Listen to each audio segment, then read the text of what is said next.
Hi, hello. Welcome to another episode of Man with a Mentor. I am the man, your host, Matthew Barnard, and you may be wondering what a show called Man with a Mentor may be about. And basically, it's about me finding interesting people like this guy here who have had a great idea for what they want to do for their career, and they just will not let it go, and they pursue their passion until they are achieving that success. Matthew Burgy started his career in 2005 as an artist and kinetic sculptor and works in other mediums, including painting, drawing, printmaking, and jewelry. He was an art instructor at the Dayton Art Institute for 13 years and also an adjunct art professor at the University of Dayton. Welcome, Matthew. And we both have the same first name. We have the same initials.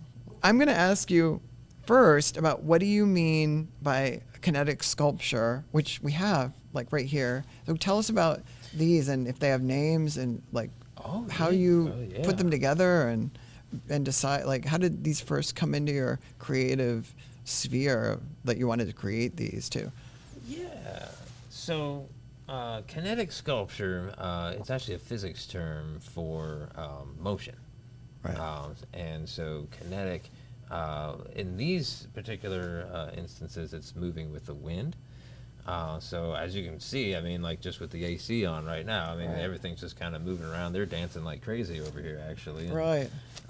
It's based on the principles of physics. It's real simple physics too. It's like the physics of torque. So like think of like an elephant and a mouse on a seesaw. Right? So, like, if you have an elephant on one side, a mouse on the other, like, the elephant's going to, like, Right. So then, by using some simple principles, changing the fulcrum point and things like that, right. you can actually balance the two out. Right. So it's kind of working with those different physics aspects. I was a big science guy before I kind of went into art a little bit. This was way back in high school. I was actually going to be a robotics engineer. At one point, I was going to go into that, and I was really excited about that. And then my art teacher's like, you can major in art in college. And I'm like, seriously? Oh. So it's a physics term, and I was fascinated with mobiles ever since I was a kid. I went to, I used to live when I was real little in Washington, D.C. Oh, right. My mom would take me out to the National Gallery out there. And obviously you can't talk sculpture without talking Alexander Calder. He's like the father of all kinetic art. So as a kid, I would go into this reserved space that he had for that artist. And I would study his work. And one of the largest sculptures he's ever made is in the National Gallery. It's this massive thing. They actually built part of this wing to make sure it fits into the space. Gotcha. And so I was mesmerized by that as a kid, and my art teacher was like, you can make a career out of it. I was like, what? He's like, you can major in printmaking. And so I went to printmaking. But long story short, part of the printmaking process, one of the ones is lithography. And so that's stone lithography. You use a huge slab stone, and you use chemical processes and things. Well, I was pretty good at the litho part, but they also introduced us to aluminum plate litho. Oh, right. Where you use the same chemical processes on aluminum plate you draw your image on there, do the chemical processes, and then you can print. And the aluminum plate turns into a stamp, basically, and you can print on the paper. So, very long story short, I messed the whole chemical process up for the aluminum plate. So instead of this really cool portrait that I had drawn, it turned into a big black square. Oh. And I was like, oh, man, I messed that up. Wait a minute. What could I do with this aluminum sheet? Right. So then I took this aluminum sheet and I started to cut it up because I was also taking metal classes at Wright State as well. Right. I was like, I could make a mobile. I've never tried one of these before. Let me try it out. All right. So I started doing that, and then thanks to my Professor Tom McCauley out there, he taught me basically how to make kinetic work. He only gave me 2 pieces of advice on how to make it, and that's all I needed. Oh, wait, what were those? Well, it's kinetic sculpture is different than what most people think. So when you're making a kinetic piece, most people think you start from the top. Right. You don't. Ah. You start from the bottom. Right. And then you work your way on up. Oh, gotcha. So it's like, you get the elephant and the mouse. Right. Right? And now you can put another seesaw on top of that elephant and mouse so they can balance out, and then you put another on top. And so the other way around. So like right, if because you if the slowly- bottom's shaky, the whole thing is Yeah. screwy, right? And look, the part of the sculpture for me is like once you get that bottom part made, you don't touch it. right. Changes the whole balance of the entire piece. Right. It's basically the cardinal rule is like don't mess with that because then the whole thing will change. It's like a domino chain. Right. You know, it's right, like right. if you hit that one, then you have to go back and reset all the dominoes to get it all set up. Right. Oh, yeah. So he taught me that piece of advice, and then over time, I learned how to balance it by sight Oh, and all right. balance it by feel. All I used to weigh them out. All right. I had a little tiny scale. It was measured by like the kilogram and things like that. Okay, I'll balance this out, dude. And it's like, this is not working. What am I doing? So like, I was like, let me just put these pieces of metal together and see what, okay.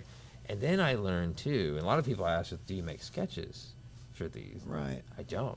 Oh. I do it intuitively. So I'll make a piece, and then I will see how that reacts. If I like that, then I add to it, and I let nature tell me what it wants it to be. Mm. And that's been another big key for me too, Right. is like, you know, instead of trying to force it into this thing, literally let the powers that be, right, kind of guide you, and it molds in front of you, and you suddenly, I get much better sculptures that way. Oh, right. So Yeah. I play with the forces of nature. One of the few artists that like gravity and wind are my materials. Oh, right. You know, like I always Yeah, wanted. because you don't, you know, you wouldn't want it to be like too windy, and then the thing's like collapsing. It on you, changes, or- yeah. Yeah, So yeah. there's certain like these are a lot of interior pieces. I have made some others that could go outside, but those have to be heavier. Right. Right. You want those to be a certain, like I have an 8-foot sculpture that I did. It was a huge, massive steel piece. Believe it or not, it was the second kinetic sculpture I made. Oh. All right. I went all in. Yeah. And so You're like, I've done one. Let's tackle this 8-foot tall let's do one. this one. Yeah. Well, the funny one is because I hadn't figured out the balance part yet. Right. I made this little one, and it was okay, and I was welding pieces together. But then I was like, wait a minute. Well, actually, no. I guess the 8-foot was the third one. I take that back.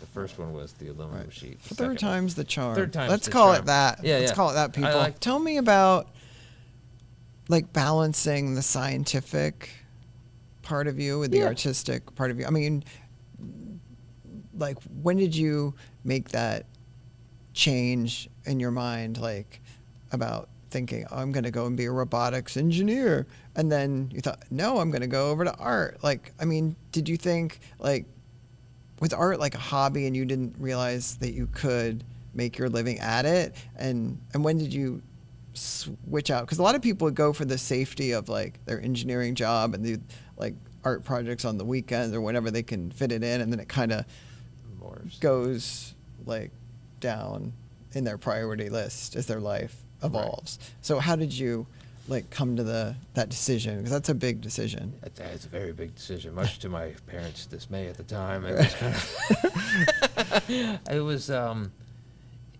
I was really interested in robotics. I was actually even in engineering explorer groups, a Boy Scout group. You know, I was even part of this, working with engineering groups, and I was like, okay.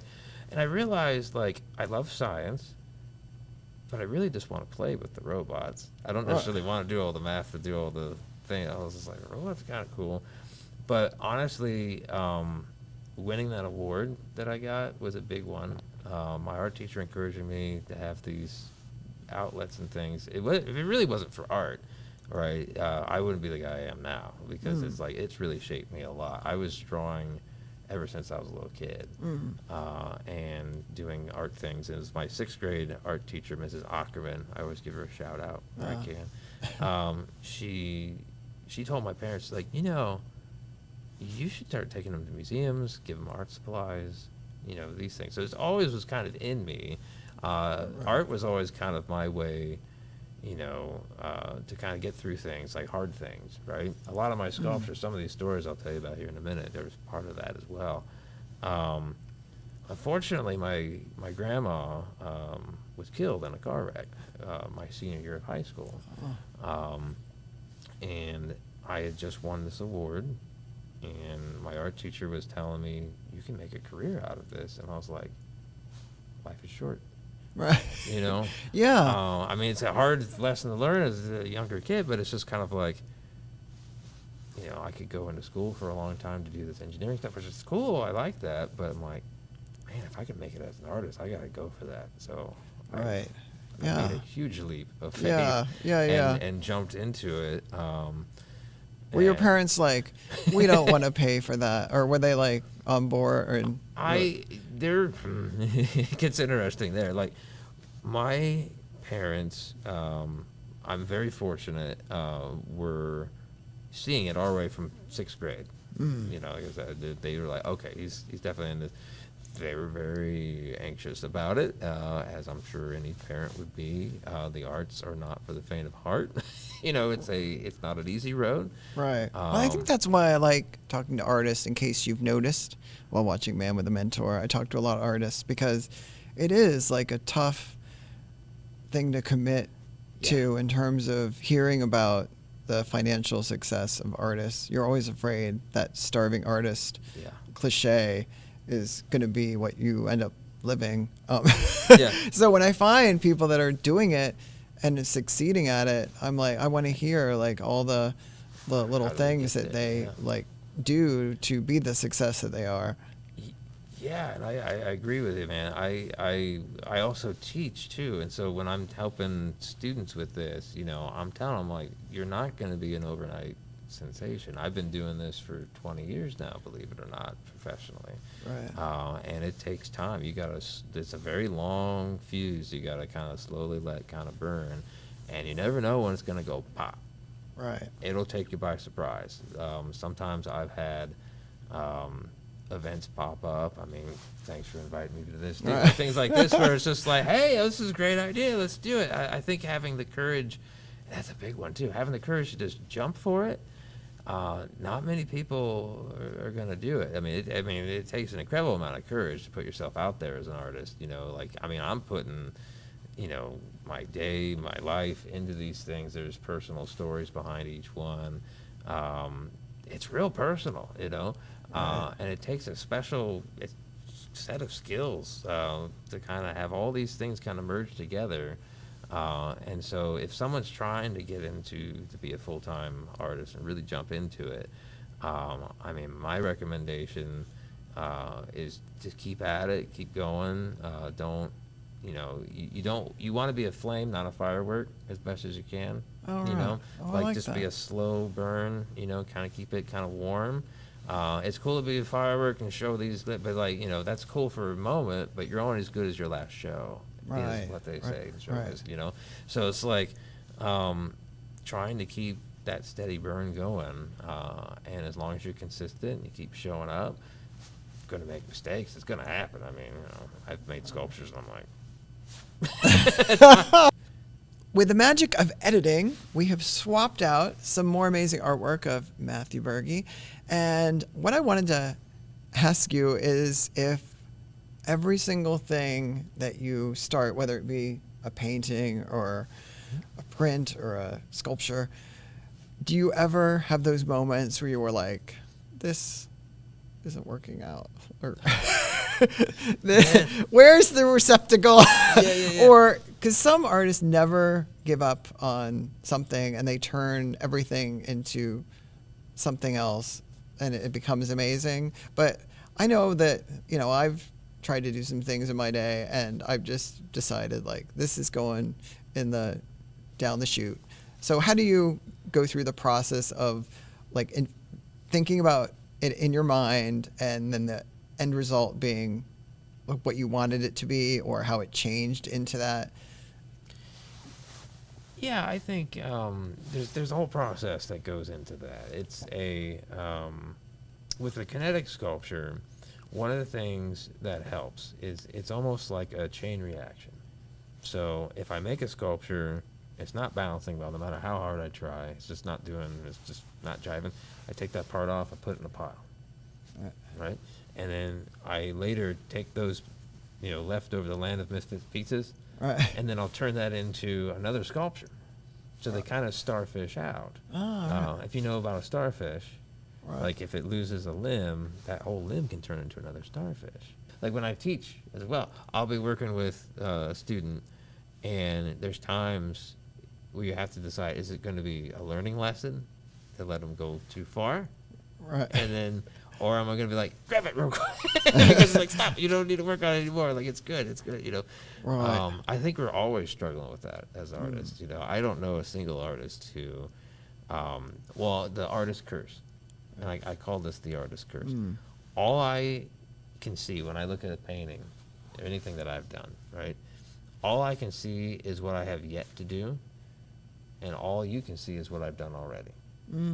Right? Right. So it's like, you look at it, that looks wonderful. I'm like, yeah, but I could have added this, and I could have, like, it's that constant thing that's inside all of us. I think Right. all of us get are constantly questioning, what am I doing? Why am I doing it? But we can't stop either, Right. It's like my kinetic sculpture. It's like once I made one, I'm like, it's like Pringles. Once you have one, you just have some more, Right. Brought to you by Pringles. Okay. Right. And now I have a new sponsor.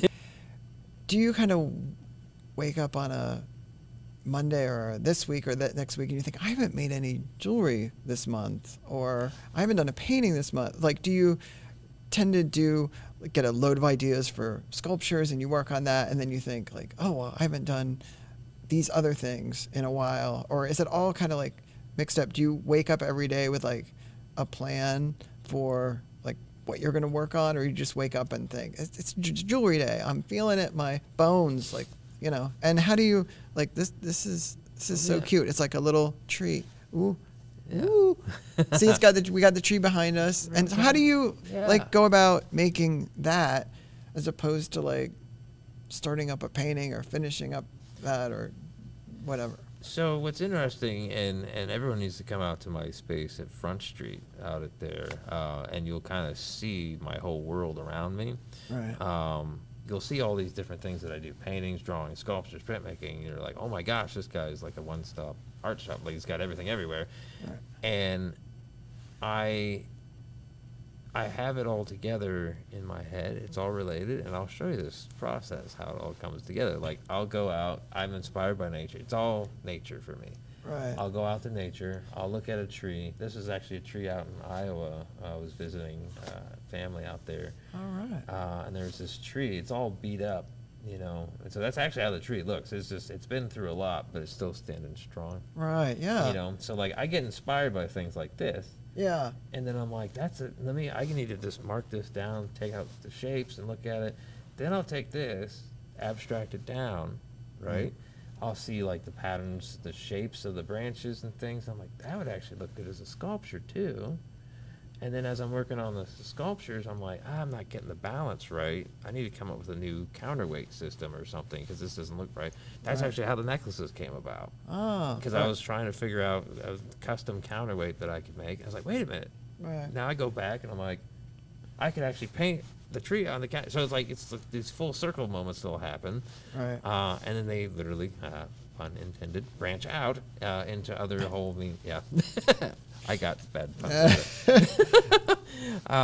But they'll branch out into other avenues for me. If you can find like that Venn diagram of what you like to do, what people also like, and what can sell, you're doing great. Right. So like you kind of let those things coalesce. I'm really in it a lot for the art. Like I'm just making work, and if people follow along with me on my journey, I don't care if you buy a sculpture from me or just appreciate it. I love all of it, for me. Right. But I also am aware, we got to make money too. So there's ways that I figured out how to do that. That works with my process, Right. I wouldn't want any artist to come up with a thing that they do just to make cash. Like that kind of kills the spirit. A lot of us artists are like that too. It's just like, Right. find a thing that you're naturally good at, that you enjoy, Right. and people will follow along with you Right. at that point. How It's a can precious thing. people find you? And do you want to do shout outs for social Oh, media? Or yeah, do you have yeah. an Etsy store? I- How do people buy jewelry and things from you? Yeah. So there's a lot of different avenues I have. The biggest one is at Front Street Studios, downtown Dayton. Right. There's 150 artists there. Oh, And so if you haven't been out, come check us out. I'm also open every Saturday there. And so you can pop on in. You can follow me on Facebook, MatthewR.BurgyArtworks there. Right. I'm on Instagram, BurgyArtworks. I have another Instagram as well as Burgy Artist. They're both me.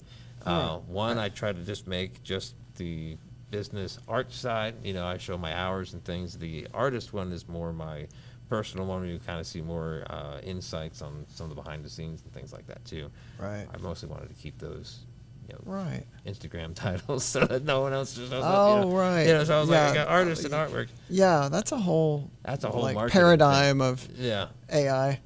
Yeah, exactly. Right. Yeah, that's a. Now, would you do an nother Etsy podcast. shop, or how? Like, I know people who've Oh. got those. Yeah. Yeah, I don't have an Etsy shop right now. I've heard things about Etsy where I'm kind of like, yeah, I could, but I'm also, it's kind of 50-50 for me. Right. I do sell through Front Street. They also have websites for artists there as well. All right. A lot of my stuff right now is more direct. 'Cause Right. I like to talk to people Right. direct and have that set up. Right. I know it's odd. I haven't yet made a website. I'm working on that currently. Right.